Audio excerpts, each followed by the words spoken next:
It's not nobility, it's nobelity. Nobelity, after Nobel laureates. And indeed, the Nobelity Project that produces our movies is an education nonprofit. And we work with a lot of Nobel laureates and other global leaders on solutions to global problems. Such as what kind of Nobel laureates and what kind of solutions? Well, what kind of Nobel laureates? All kinds, not just peace laureates. Desmond Tutu is one of the 9 Nobel laureates in my film Nobelity, but they're also not peace laureates. As I said, we have science laureates. Rick Smalley was a really brilliant chemist from Houston, famous Texas Nobel laureate who passed away a couple of years ago. I filmed the last interviews ever with Rick for Nobelity. All about energy, actually, and Steve Weinberg, another Texas Nobelist, a physicist, works with us as well. But we have Nobel laureates from all over the world. Your T-shirt, one piece at a time. Take the first step. What's the story behind that? I'm a walking billboard for my own movie.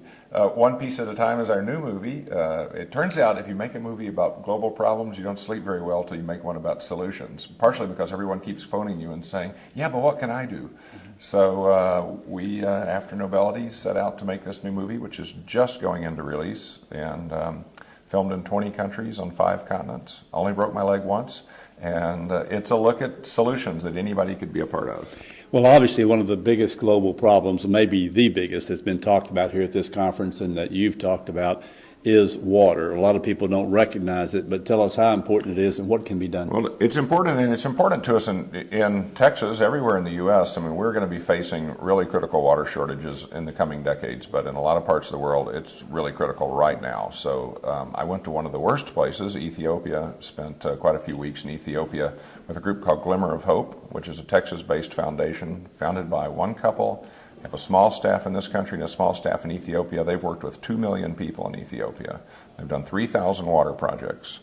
2,000 of those were hand-dug wells, which is literally a hand-dug well 50 or 60 feet deep. And they have great engineering and geoengineers in Ethiopia who've been trained at government universities to help coordinate this work. Well costs $4,000 to provide purified water for about 500 people. It's $8 a head for a permanent supply. And that's a workable solution. Yeah, that's just amazing. You know, one of the things that had caught my attention is you're talking to Nobel Prize winners. So these are people who are obviously, successful, achieve at the very, very, very top of their game. But here you bring in this couple who have done this. Who should be Nobel Prize winners. There we go. Yeah. But what is it the average, not the Nobel person, but the average individual can do to really make an impact in this world and change things? Well, going back to one of the Nobel laureates and seeking advice from her, Jody Williams is a Peace Prize winner. She founded the International Campaign to Ban Landmines. And Jody has told us, and is in both of our movies actually because it's so inspiring, Jody's saying the trick is to pick an issue that's important to you and take action. You actually have to do something. So if water's an issue that's important to you, a lot of people, I think education's a very important issue to them. So in our instance, we're building a high school right now in Kenya. And how are we doing it? We're doing it by the support of a lot of people who believe in the work that we're doing, and some of it comes $1 at a time, and some of it comes a classroom at a time. The Rotary clubs do a lot of water drilling, and there's another group, the Society of International Business Fellows, do a lot of stuff in Haiti and all other places around the world. How effective is that? I think it's very effective. I think that groups like Rotary is a great example. I think churches, in this Metroplex, a lot of churches are very involved in issues all over the world, and these issues don't just exist in other countries. Some of them exist in this country.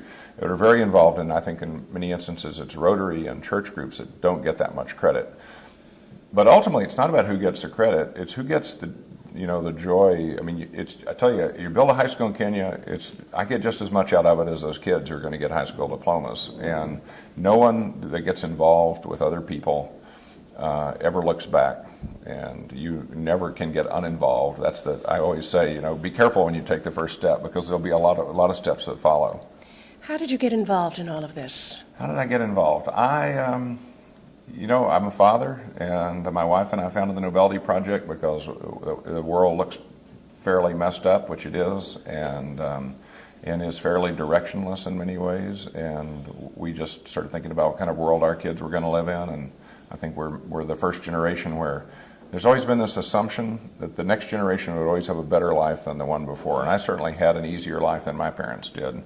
And maybe with my daughters, that may be the case as well. So far, it has been. But we're getting to that curve where that may not be the case anymore. And but it could be. It's really up to us. Just to close, Nikki, you use a famous quote by Margaret Mead on a lot of your emails and things. So tell that viewer what it is, number one, and then see if he agrees with it. Essentially, her quote is saying that the world is changed by people who really want to make an impact. One person can make a difference, is the essence of it. But we have to work together in community. Do you agree with that? I agree with it 100%. And, you know, what will change everything is the big question at TEDx today. And there's only one thing that will change everything, and that's us.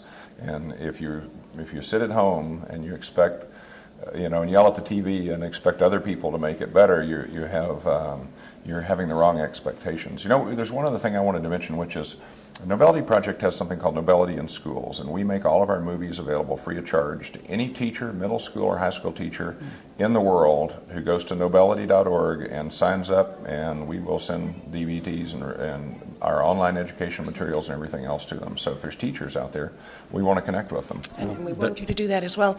If I'm home and I'm watching the TV set and I'm yelling at the TV set and I'm saying, nothing's going to change this damn world, we have messed it up that badly, so who cares? What can you say to that one individual? Well, I would say one thing is maybe we haven't messed it up as much as you think. You know, if you look back 200 years ago, slavery was an institution in many countries in the world, and 50 years ago, racism was institutionalized. Now, we didn't get rid of racism completely, but we've made an unbelievable progress, and it's certainly no longer an institution. The moral progress of the world has been very, very steady, and the news really, if you really look at the news, it really is about things that are wrong in the world. It's not about things that are right. We always hear complaints about the news, but there's a lot of great things in the world, and truthfully, the more you connect with other people in the world, the more you realize they're just like we are, that they want to have a better lives for their children, they want to have a better community, they want to have, most of them are people of faith, and they want to be able to practice that faith and do the things that they believe in ways that won't hurt other people. And we're all alike, and we all share the same things, and it really is just about sort of looking at the world in that way. Well, we appreciate what a tall Texan has done all over the world, so thank you very much for what you did. Thank you for joining us. Thanks. Thanks for being here.